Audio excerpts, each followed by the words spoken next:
Siya po si Tatay John, yung pong mag-uukit na taga Paite. Ito po, oh. Taga Paite, Laguna ako. Siya po yung taga Paite. Ito, Tatay John ay mga taga Cabinti, Laguna. O, mga naman, oh. Bayan. Hindi po, siya po yung Ako po'y bago lang uli nagpunta rito para yung mga dati kong kaibigan, mapasalan ko.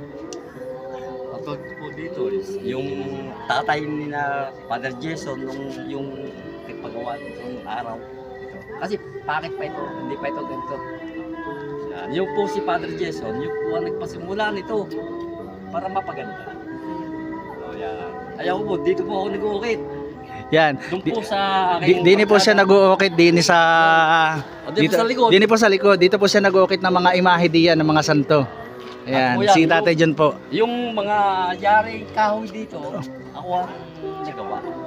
Siya Pero po. yung mga resin, yung mga semento,